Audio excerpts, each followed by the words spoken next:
Now then, today we've got a pretty mega top tip. It's how to transport one bicycle with another. So basically, how do you tie two bicycles together, ride one and the other one be towed on behind? That's basically what I'm doing.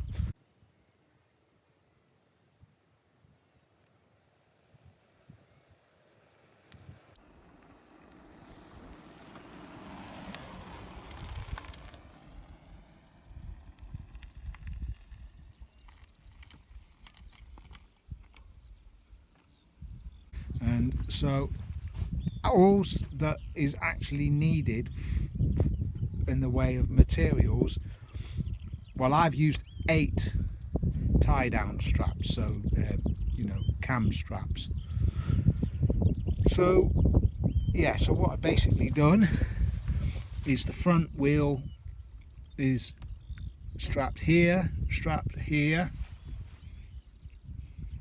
and then there's a strap here going up underneath the seat, and then there's another 2 straps, this blue one and this orange one here, they're going up to the handlebar ends. Those 2, they help with stabilization on the handlebars, but it still works without them, put it that way.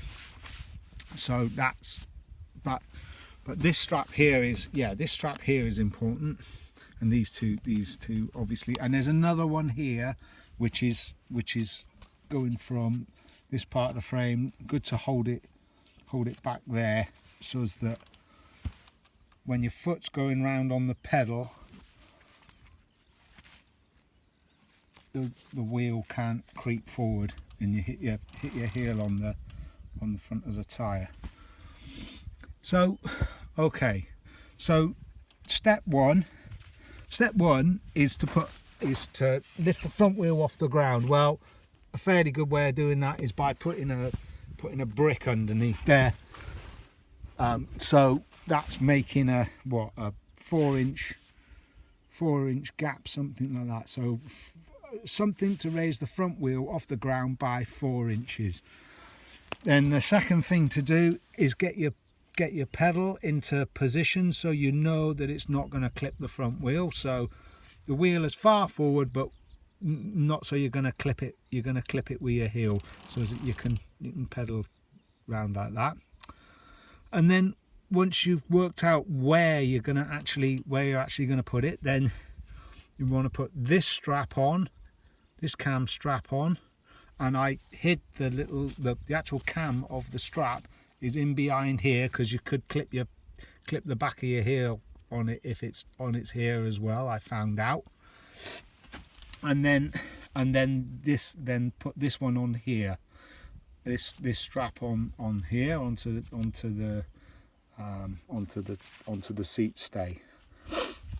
So once you've done that, you've got those 2 on nice and tight, then you want to put a strap from under here up to underneath the saddle there. That will stop it from sagging back down, and of course you don't want your front wheel clipping the ground. You want a nice 3 or 4 inches gap there. And then then the next strap to go on, if you can, is to get a strap here, pushing it back that way, so when you're riding, the bike can't creep forward, and then you end up clipping your heel there, which is, that's what that strap does. It stops the bike from creeping forward. Right, okay, then then just here I've got another 2 straps going up to the handlebars there. I've just got that going in around there, and on the underside of the brake lever, and the same on that side, and then that just stays there.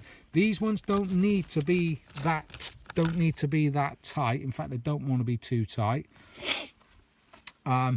because the bike, otherwise the back wheel can come off the ground when the back wheel of the bike being towed can come off the ground if you do a tight circle. Anyway, if you have a little, before you set off, if you have a little play with it, and if you find that the back wheel of the bike behind comes off the ground, then it's because these straps here are too tight.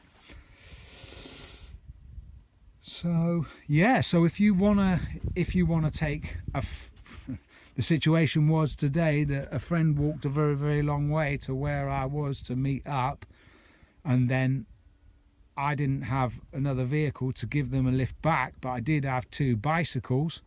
So I said, well, we'll ride back, and then I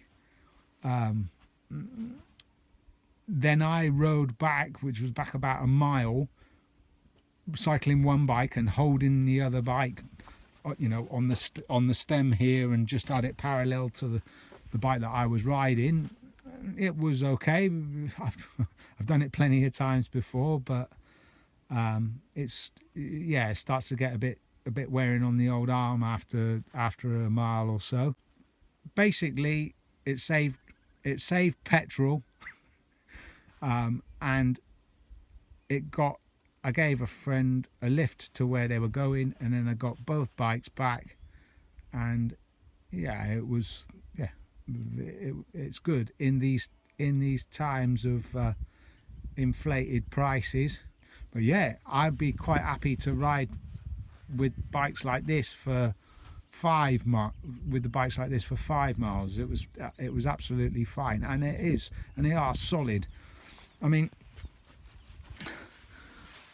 the nut on the wheel down here is actually in between these 2 spokes here. So as long as you get the orientation right of the wheel, those, you know, you can get the nuts not causing a problem on the spokes.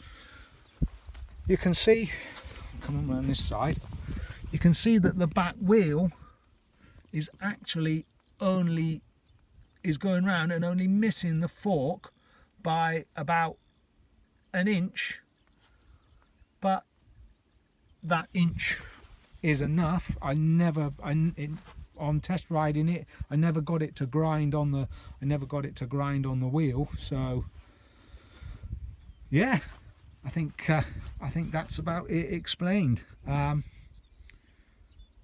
Hope you enjoyed the video, and I'm sure that it could be improved on, this idea.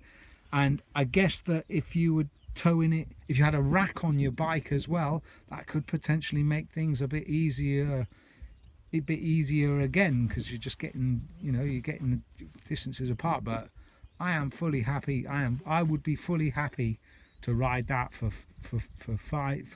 5 miles, no problem. Okay, there you go.